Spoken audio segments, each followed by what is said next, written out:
Baruch Hashem que estamos aquí. Bendito sea el Eterno por permitirnos llegar hasta este momento y a estudiar más de su palabra, que es medicina para nuestros huesos y salud de nuestra alma.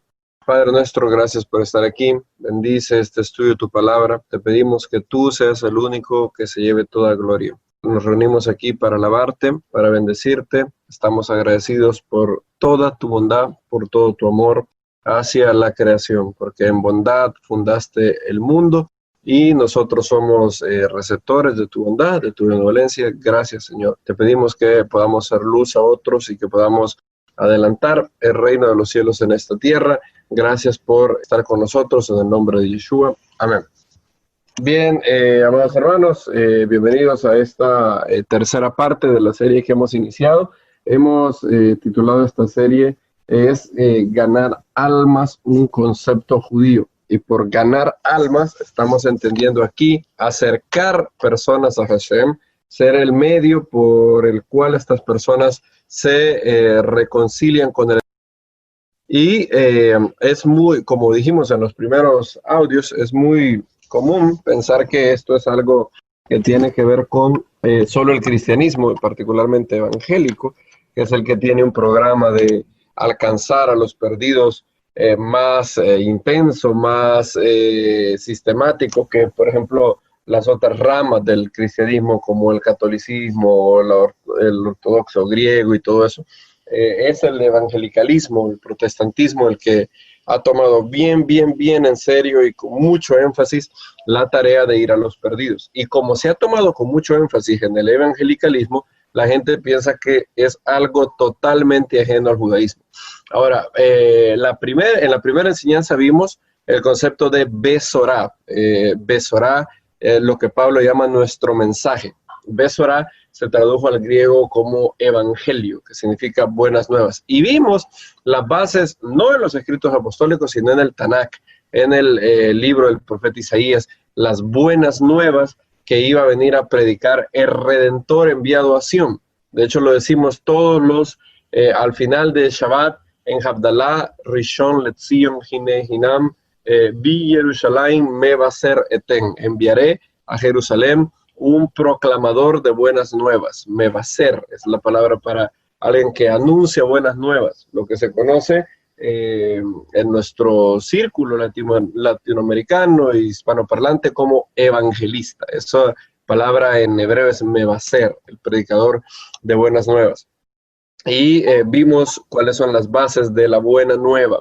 La buena nueva de salvación que recibimos en Yeshua tiene dos aspectos.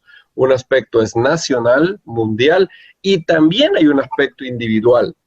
Cuando Pablo habla del aspecto individual de la buena nueva, él dice que les prediqué, les enseñé lo que asimismo recibí en primer lugar, que el Mesías murió por nuestros pecados conforme a las Escrituras, que fue sepultado y resucitó al tercer día conforme a las Escrituras, que luego apareció a los 12, a 500 hermanos a la vez, de los cuales hay algunos que aún duermen, y esa es la faceta individual, ¿verdad? Lo que tiene que ver con el perdón de pecados, la expiación eterna, la purificación de nuestra alma, la regeneración de nuestro espíritu, y eso es la faceta individual. Ahora, eso es lo que se ha enseñado en el evangelicalismo. La parte que se ha olvidado es que la buena nueva también incluye un aspecto nacional, mundial, colectivo, y esto tiene que ver con la redención de Israel. Si ustedes ven en Hechos 2, en Hechos 3, en Hechos 7, en Hechos 13, cuando los discípulos, cuando nuestros padres en la fe, los Shelihim, los apóstoles, anunciaban la buena nueva, siempre tenía el componente de perdón de pecados, pero también tenía el componente de la redención de Israel. A este Yeshua es necesario que los cielos retengan hasta la resurrección de todas las cosas, y hay que pedir al Eterno para que Él nos mande tiempos de refrigerio, la era mesiánica. Y siempre había esos dos componentes, y eso es la gran ausencia que hay en el evangelio predicado en el cristianismo. Se enfatiza mucho el aspecto individual, lo cual está bien, pero se omite el aspecto de que el mensaje tiene un contexto judío, y tiene un cuerpo judío, y que al ganar tu alma, el Eterno está adelantando el reino de Israel, el reino de los cielos que tendrá la sede en Israel y que habrá una restauración del pueblo judío, las 12 tribus, la nueva Jerusalén. Todo eso es parte de la buena nueva, como vimos en el libro del profeta Isaías. Y en la segunda parte vimos algunos versos de la tradición para ver que no es ajeno al judaísmo la noción de ser un instrumento para acercar personas a Hashem. Vimos citas muy interesantes del Rebbe Schneerson y también de otros rabinos. Y hoy vamos a seguir un poco con eso. Y siempre todo tiene que ver con Abraham. De hecho, curiosamente, Pablo llama a los gentiles hijos de Abraham según la promesa. ¿Cuál promesa? La promesa a la que Pablo hace referencia muchas veces es la promesa de Génesis 12:3. Es fundacional ese pasaje en el pensamiento de Pablo. Génesis 12:3. De hecho, él dice que Génesis 12:3 es el evangelio, es la Besorá, dice, es la buena nueva para Abraham. Pablo dice en Gálatas 3, si van conmigo ahí, Gálatas 3:7, dice lo siguiente: sabed por tanto que los que son de fe, estos son hijos de Abraham. Y la Escritura, Gálatas 3:8, previendo que Dios había de justificar por la fe a los gentiles, dio antemano la buena nueva a Abraham. Aquí está la buena nueva, la Besorá, el evangelio, si fuéramos a hablar en griego, que Abraham recibió, diciendo: en ti serán benditas todas las naciones de la tierra. Abraham recibió un mensaje que tenía que ver con sus descendientes, y también recibió otro mensaje que tenía que ver con el mundo entero. En torno a sus descendientes, Abraham recibió el siguiente mensaje: haré de ti una gran nación.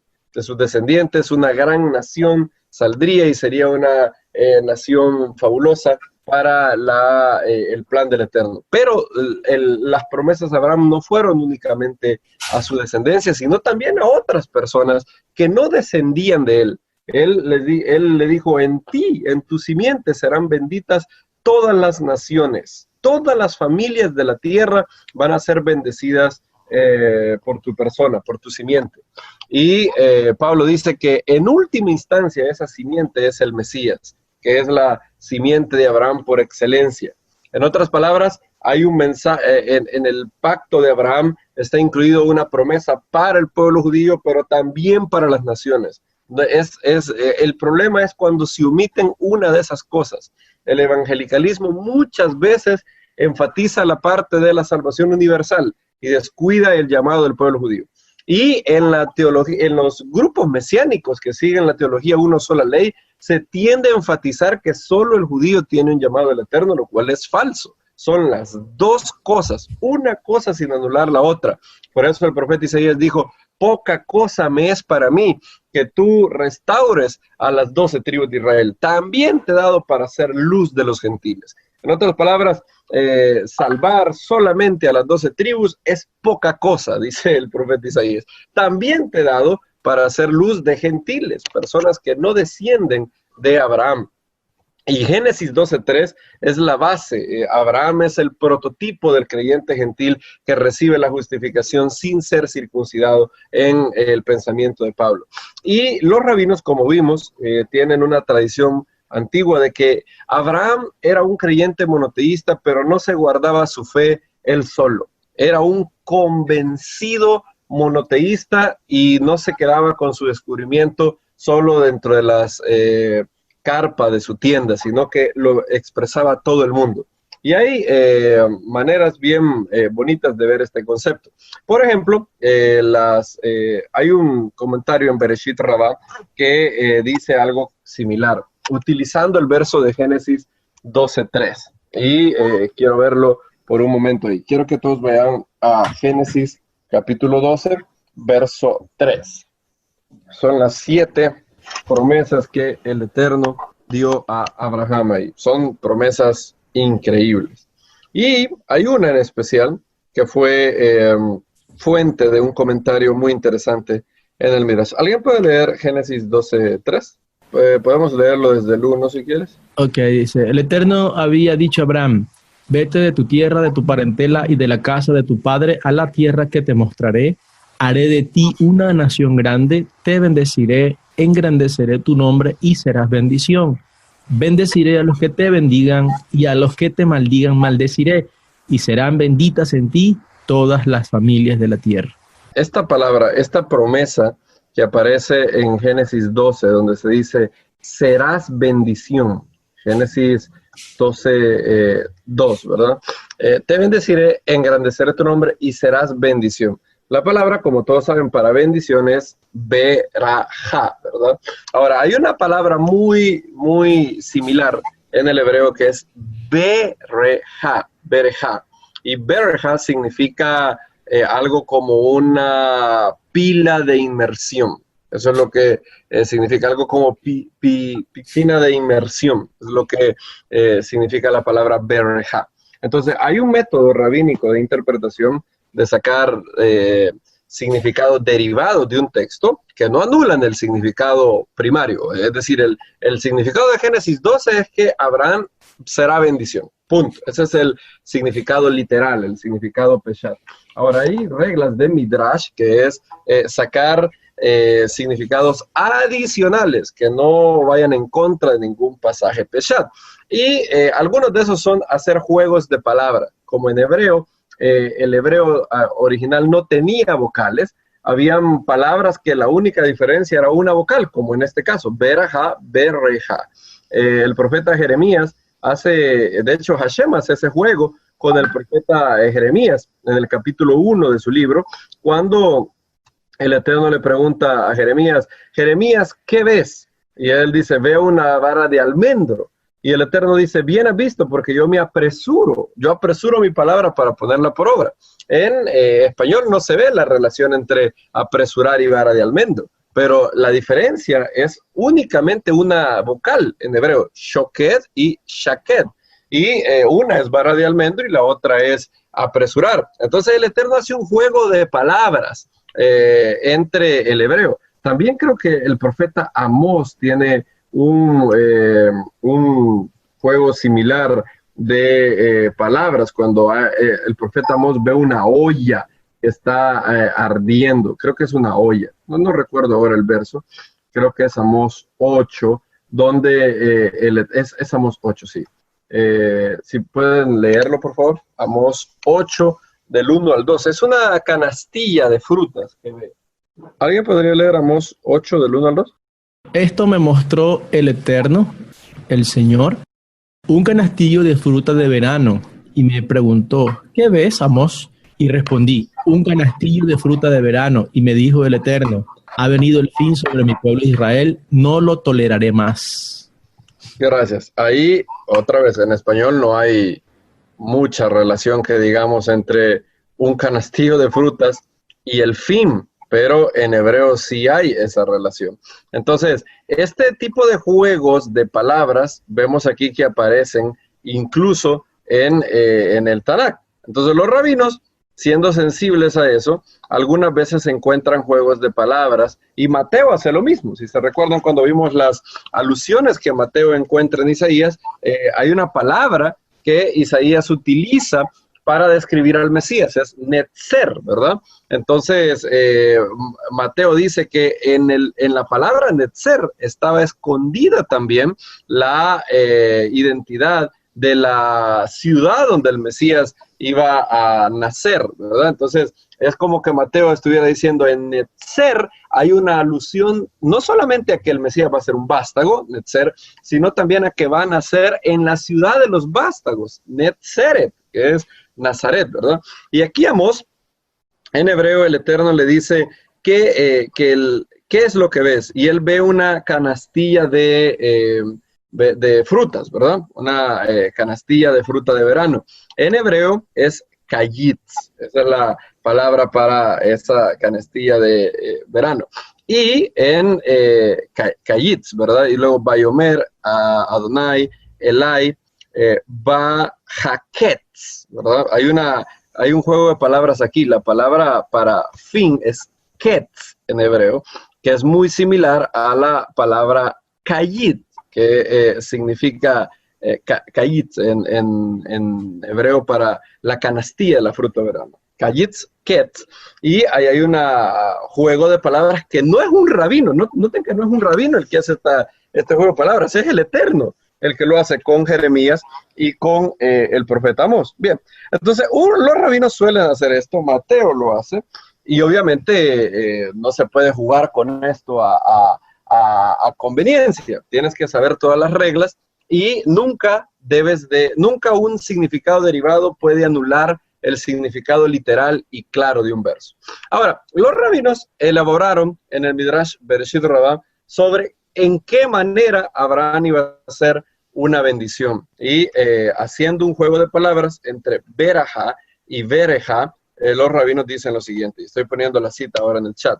Este es Bereshit Rabbah 39:11, donde se dice, tú, Abraham, serás una pileta de inmersión, Berejá.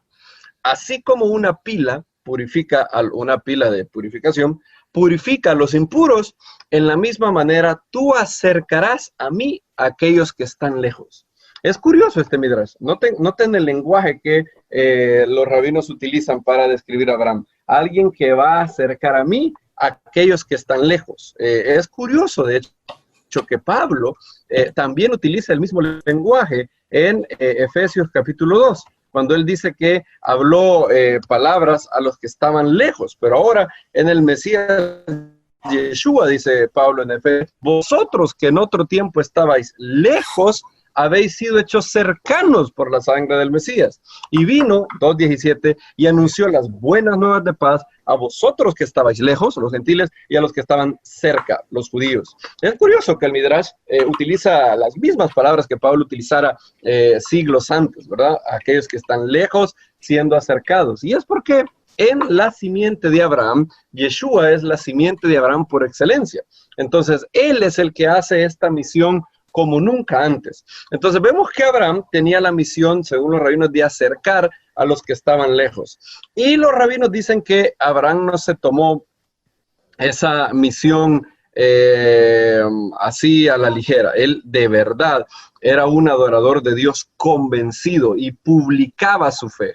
Miren el verso este verso de Maimónides. Es un verso largo, pero lo voy a leer. Esto está en el Mishneh Torah, en la obra magna de Rambam, de Maimónides, Hilhot Abodat Kohavim 1.3. Mishneh Torah, Hilhot Abodat Kohavim 1.3.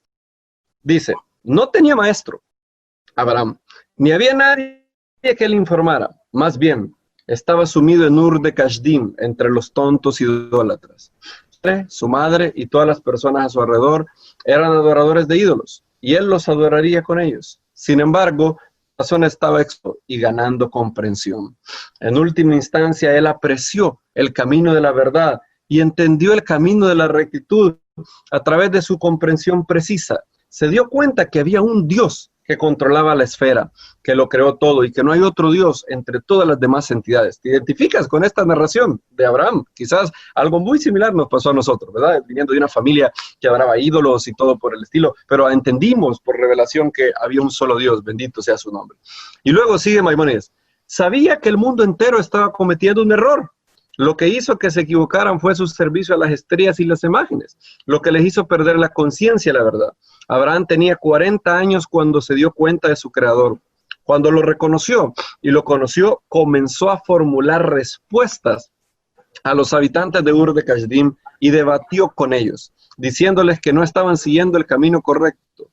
Rompió sus ídolos y comenzó a enseñar a la gente que es apropiado servir solo al Dios del mundo. Esto no te lo recomiendo que hagas, a menos que la gente ya se haya arrepentido. No es bueno ir a romperle los ídolos al Mesías y su palabra. Hazlo. Sigue Maimónides. Para él solo es apropiado inclinarse, sacrificarse y ofrecer libaciones, para que la gente de las generaciones futuras lo reconozca. Por el contrario, es apropiado destruir y romper todas las imágenes, para que todas las personas se equivoquen con respecto a ellos, para que no todas las personas se equivoquen con respecto a ellos, como aquellas personas que pensaron que no hay otros dioses además de estas imágenes. Cuando los venció a través de la fuerza de sus argumentos, el rey quiso matarlo. Fue salvado por un milagro y se fue a Aram. Ahí comenzó a llamar en alta voz a todas las personas e informarles que hay un solo Dios en todo el mundo y que es apropiado servirle. Salía y llamaba a la gente reuniéndolos en ciudad tras ciudad, país tras país, hasta que llegaba a la tierra de Canaán, proclamando la existencia de Dios en todo tiempo, como está escrito en Génesis 21:33, donde se dice, y llamó ahí en el nombre del Señor, el Dios eterno. Cuando la gente se reunía a su alrededor y le preguntaba acerca de sus afirmaciones, él les explicaba a cada uno de ellos, según su comprensión, hasta que se dirigían al camino de la verdad. En última instancia, miles y miriadas se reunieron a su alrededor. Estos son los hombres de la casa de Abraham, dice Maimónides en Mishneh Torah, Hilhot Avodat Kohabim 1.3.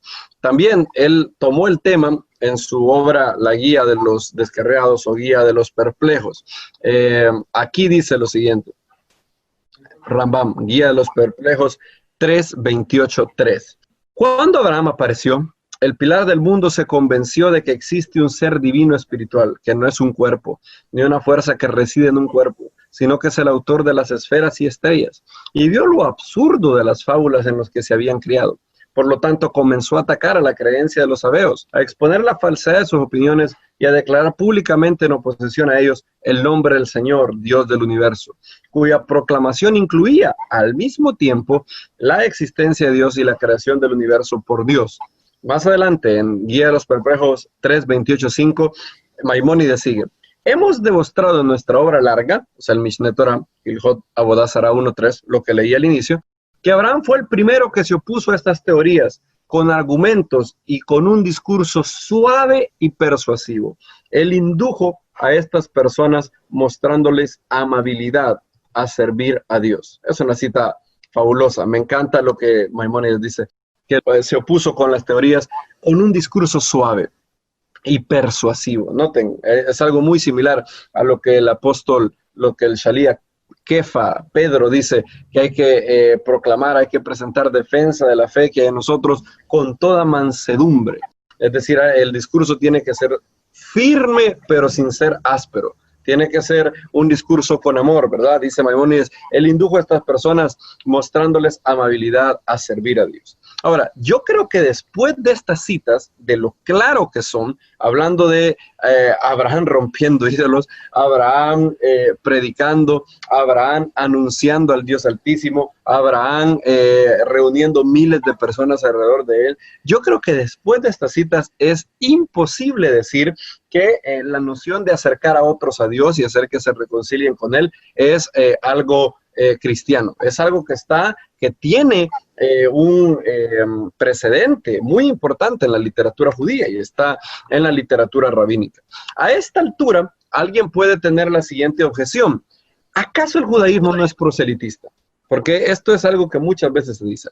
Pero yo he oído que el judaísmo no es proselitista. ¿Cómo reconciliamos lo que estoy diciendo con esa noción? El judaísmo no es proselitista.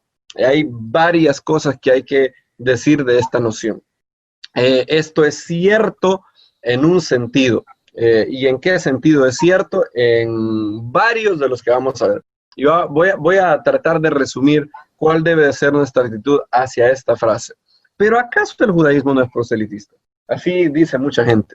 Y hay que entender, en primer lugar, que el judaísmo no es proselitista en el sentido que no espera que todos se hagan judíos. Esto es bien importante. El judaísmo no es proselitista en el sentido de que no espera que todos se hagan judíos. Un musulmán cree que la misión de él es hacer que todo el mundo sea musulmán. Un cristiano cree que todos deben ser cristianos, pero un judío no cree que todos deben ser judíos. Eso está claro. Ahora, el judío sí cree que todos deben de adorar al verdadero Dios, judíos como judíos y gentiles como gentiles. Por eso Maimónides dice que un judío debe enseñarle a los gentiles las leyes universales de la Torá.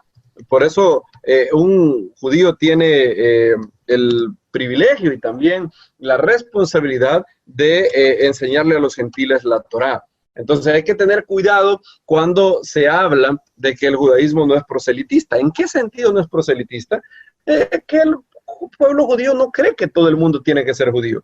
Y eso está claro por los profetas. Los profetas dicen claramente que en la era mesiánica, en el milenio, cuando el Mesías retorne, no todo el mundo será judío. De hecho, hay un pasaje que dejó completamente boquiabierto a Rashi, al grandfather, al abuelo de todos los personajes y comentaristas bíblicos, que es un pasaje en Isaías donde dice Israel será tercero.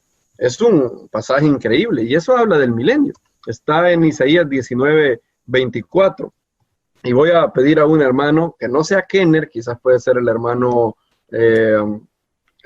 Milton, si me ayuda, que lea Isaías 19. Lo podemos leer quizás desde el verso 24, quizás, o déjenme ver. Voy a ver desde dónde. Es una profecía sobre Egipto. La mayoría de esta profecía no se ha cumplido. De hecho, los rabinos están claros que se cumplirá en la era mesiánica, por lo menos los últimos versos. Lo podemos leer desde el versículo 21, 19-21, hasta el final, hasta el 25. Ok, Isaías 19, ¿verdad? Sí. Y el Eterno será conocido de Egipto, y los de Egipto conocerán al Eterno. En aquel día, y harán sacrificio y oblación, y harán votos al Eterno, y los cumplirán. En el 22, y herirá el Eterno a Egipto, y herirá, y sanará, y se convertirán al Eterno, y les será clemente, y los sanará. En aquel tiempo habrá una calzada de Egipto a Siria, y asirios entrarán en Egipto, y egipcios de Asiria, y los egipcios servirán con los asirios al Eterno. En aquel tiempo Israel será tercero con Egipto y con Asiria para bendición en medio de la tierra, porque el Eterno de los ejércitos los bendecirá diciendo, bendito el pueblo mío, Egipto, y el asirio obra de mis manos, e Israel mi heredad. Muy bien. Ese verso es increíble. Sí, es decir, podríamos pasar una hora entera analizando ese verso.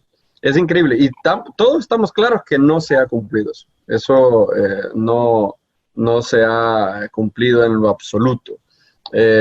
Y dice que Israel será tercero en bendición sobre la tierra. Es algo increíble. Porque todo el mundo quiere aquí en el movimiento de Raíces Hebreas ser judío. Después de leer este verso, quizás algunos quieran ser egipcios, porque se dice que Israel va a ser tercero para bendición en la tierra junto a Egipto y a Siria. Cuando Rashi iba a comentar este pasaje se quedó perplejo, de hecho decidió no comentarlo. No recuerdo muy bien, tengo que chequear bien si fue Rashi o Nachmanides. Uno de ellos dos fue el que vio este verso y dijo, yo ya sé lo que significa. ¿Quieren que les diga qué significa este verso? Dijo el rabino. No sé si fue Nachmanides o Rashi. Y él dijo, no tengo la menor idea. Él se quedó, no tengo ni idea de qué es lo que el verso dice. Y es algo increíble, algo increíble.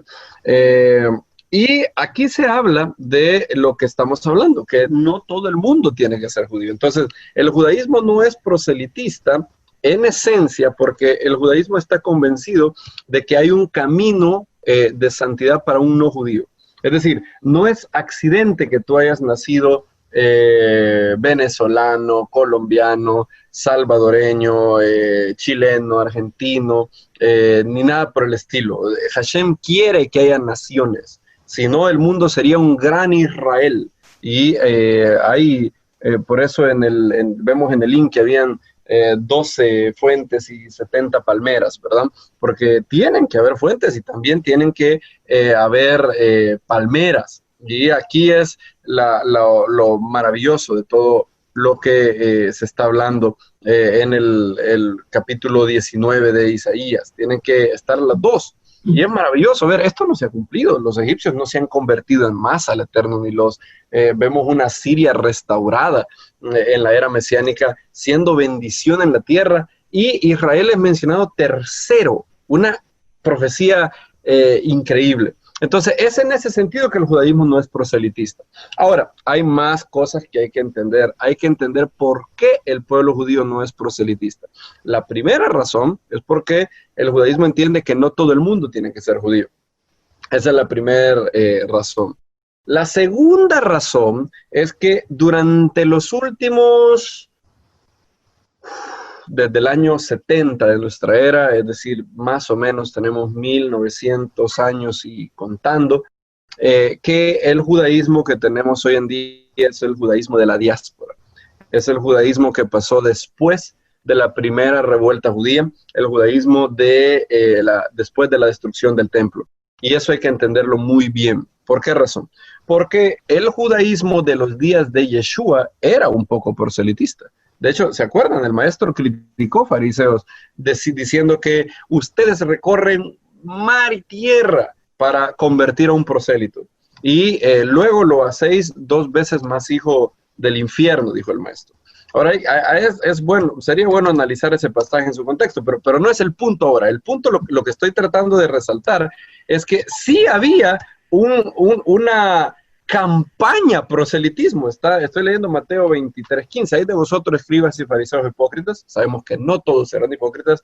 Aquí él está atacando a la sección que sí lo era. Porque recorréis mar y tierra para ser un prosélito. Es decir, había digámoslo así, una misión a los gentiles, por utilizar una palabra contemporánea. Ahora, después de que el pueblo judío sufre brutalmente en la primera revuelta judía que se dio por las atrocidades que Hesiofloro cometió, luego todo lo que pasó el fiscus judaicos, entonces el judaísmo empezó a hacer lo que se conoce como el judaísmo de la diáspora. Y el enfoque del judaísmo de la diáspora no es llevar la luz a los gentiles. El enfoque del judaísmo de la diáspora es sobrevivir. Estamos en una crisis terrible, no hay templo, somos marginados, somos marginizados y todo eso. Y luego vino el catolicismo, vino Constantino, que nos llamó chusma, luego vinieron las cruzadas, luego vino de todo, desde el año 70 hasta 1948, el pueblo judío era perseguido por el régimen de turno en todo lugar. Rusia, Stalin mató cuántos judíos en Rusia, en Francia, Inglaterra, expulsados de España. Entonces, cuando tú estás en semejante riesgo por tu vida, lo último que el pueblo judío quería era anunciar la Torá, por una sencilla razón. Si yo le digo a esta gente, si yo le digo a este cardenal, a este obispo, que está mal que él adore y le ofrezca incienso a una imagen, lo que va a pasar es que me va a matar a mí y a toda la comunidad judía de este lugar. Y entonces, obviamente, el pueblo judío tuvo una reacción ostracista, a enconcharse por miedo a que el mundo exterior tomara represalias contra ellos. Y es de entender, porque a donde quiera que iban sufrían persecución. Bueno, todo culminó con el abominable holocausto de la Alemania nazi, cuando perdimos 6 millones del pueblo judío. Entonces, por esa razón, en 2000 años, el proselitismo no ha sido algo que el pueblo judío se ha lanzado. En primer lugar, porque no entiende que no todos tienen que ser judíos, y no ha habido una misión a convertir gentiles en gentiles justos, debido a que cuando el pueblo judío medio abría su boca para decir que la idolatría de los pueblos estaba mal, eran perseguidos. Te callas, porque si no, no vas a ser solo tú el martirizado, sino que va a ser todo el mundo que te sigue. No quieres cargar con la responsabilidad de la vida de todos los niños, los ancianos, por haberle dicho algo a una persona que no te lo iba a tomar bien. Entonces, por esa razón, el pueblo judío ha sido muy defensivo, ha estado muy a la defensiva, no comparte mucho. Aquellos que viven en ciudades donde hay una buena población judía van a atestiguar eso, van a atestiguar que el judío es bien, bien raro de socializar. Algunos dicen, bueno, es que hay algunos judíos que son racistas. Bueno, no todos los judíos son racistas, pero los que sí lo son en gran medida como reacción a todo lo que han sufrido. Entonces, cuando tú te les acercas de inmediato, el pueblo judío está a la defensiva. Este me quiere hacer algo, me quiere robar, o se acerca con intenciones no buenas.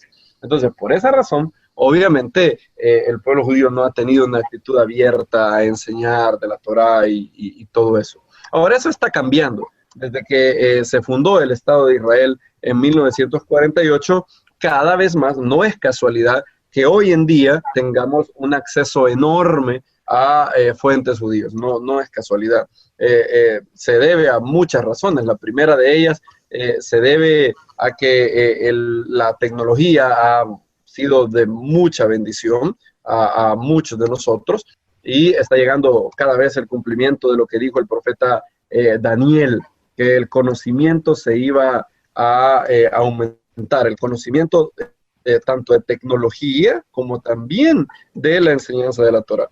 Y también el pueblo judío, con el paso del tiempo, en naciones donde el pueblo judío no era tan perseguido, había uno que otro rabino que venía y era amigable hacia el pueblo, era amigable hacia el mundo, perdón.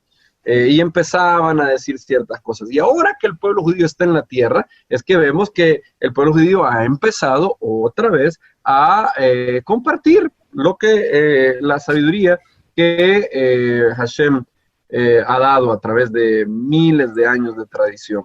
Y eso es bueno que lo entendamos. Por eso es que cada vez que alguien te diga que en el judaísmo no hay proselitismo, es bueno que entiendas que eso es cierto hasta cierto punto, pero no es toda la historia, no es toda la verdad, pero es parte de la verdad.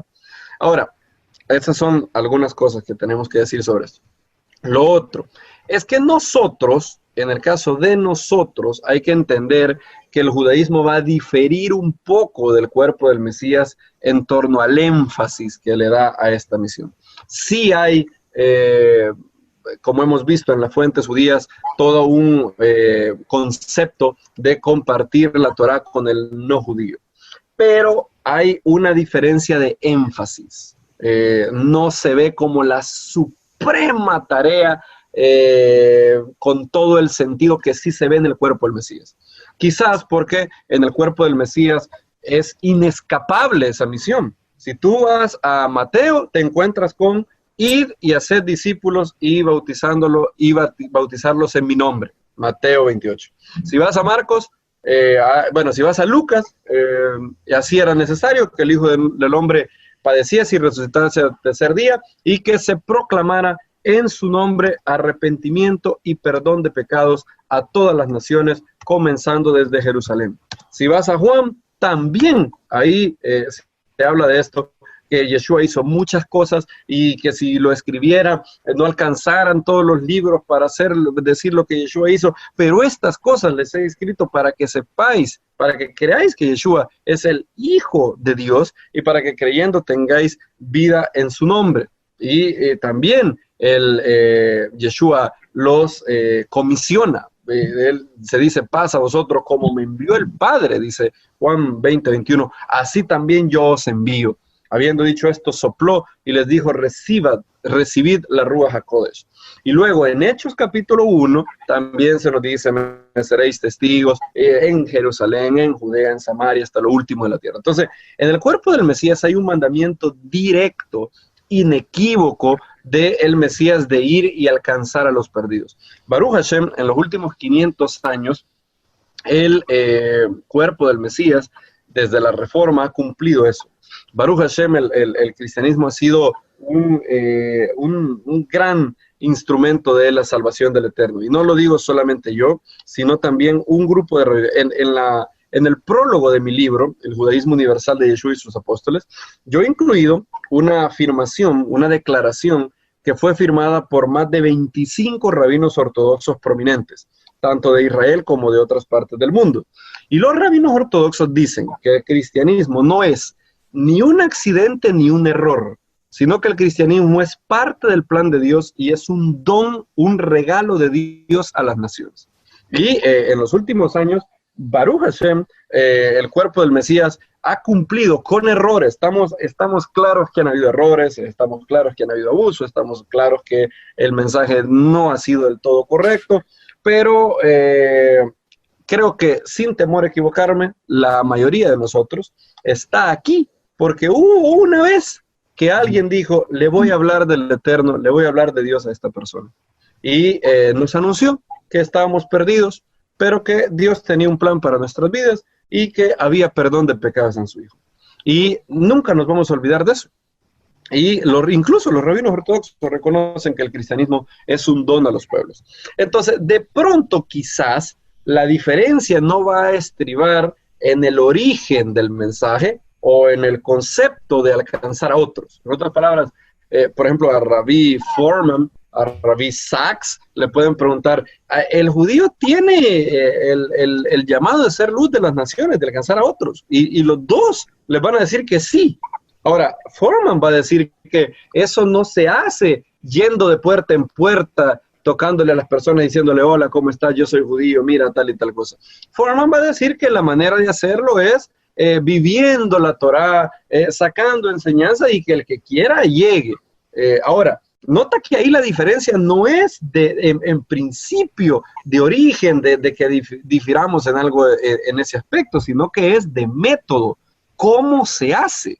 Entonces el cuerpo del Mesías ha tenido muchos métodos y yo no voy a evaluarlos todos, hay algunos muy buenos, hay otros que no son tan buenos, y hay personas que son formidables en alcanzar a los perdidos. Lo vimos nosotros con el hermano Marcos Espaciano, que tiene un don increíble de hacerlo de manera tan suave, de manera tan preciosa. El hombre le predica a todo el mundo. Llegó a México y le predicó a un hombre que estaba involucrado en el tráfico de drogas y se convirtió ahí, creo que fue en Michoacán. Fue increíble, el hombre empezó a llorar y a llorar, a llorar, algo increíble, es un don tan increíble, y él tiene varios métodos de cómo llegar a las personas, de cómo hacer que paulatinamente se ablanden un poco y estén más receptivas para el mensaje. Entonces, todas estas cosas que hemos visto de la literatura rabínica, de Rambam, de el Midrash, donde se habla de Abraham llamando a otras personas, son muestras de que ganar almas es un concepto judío, es un concepto que aparece en el libro de Kohelet, en el libro de Mishle, en el libro de Proverbios, y quizás la diferencia entre el pueblo judío y el cuerpo del Mesías va a ser un poco el método o el énfasis que se le dé. Pero claro que hay un precedente en la literatura judía con respecto a esto. Y nosotros, como discípulos de Yeshua, que caminamos en estas, con dos padres, nosotros siempre he dicho que en la fe tenemos dos padres, por un lado el pueblo judío y por otro lado el cuerpo del Mesías. Y como hemos dicho, somos hijos de un divorcio, porque en el siglo I nuestros padres estaban felizmente casados, ¿verdad? El cuerpo del Mesías se reunía en sinagogas, todo era maravilloso. La diferencia era si creían o no que Yeshua era el Mesías, pero era algo perfectamente judío creer en Yeshua. De hecho, estaban en sinagogas, ahí era donde Pablo los iba a encontrar. Y después de lo acontecido entre el año 62 y el 135, un horrible divorcio ocurrió y el judaísmo se separó del cristianismo. Y fue un divorcio amargo, como lo es todo divorcio. Y nosotros ahora somos hijos de un divorcio. Somos hijos de un divorcio y por eso nos duele cuando papá habla mal de mamá y nos duele cuando mamá habla mal de papá, ¿verdad? Cuando oímos un gran rabino como el rabino Jonathan Sachs hablando cosas maravillosas de la Torá, nos regocijamos.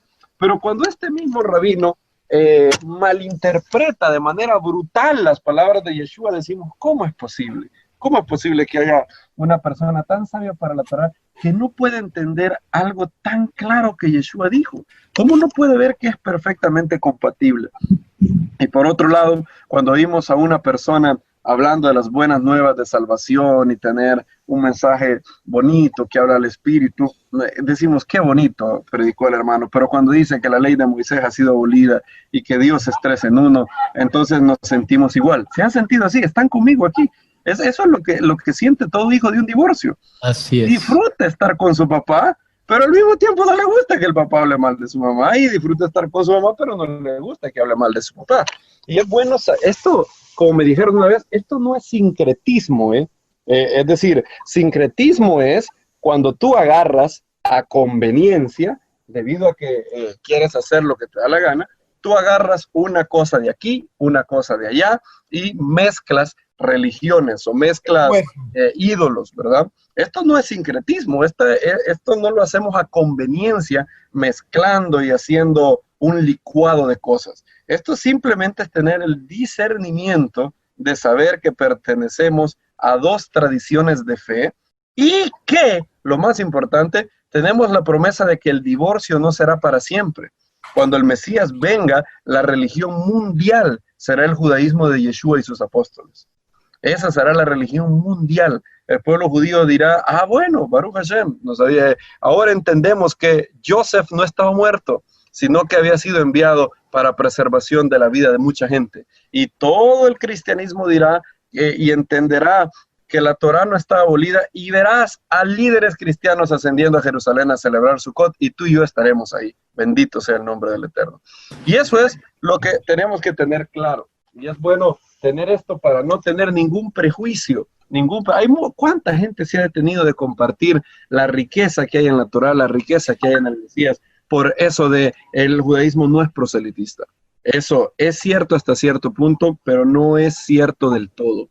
Y hay que entender cuál es nuestro papel. Nuestro papel es el de anunciar las buenas nuevas de aquel que nos llamó de las tinieblas a la luz admirable del Eterno. Ese es nuestro papel. Y como dice el apóstol Pedro en el último capítulo de su carta, antes bien creced en la gracia y el conocimiento de nuestro Señor Yeshua. A Él sea la gloria desde ahora y por el día de la eternidad. Amén y amén. Amén y amén. Baruch Hashem.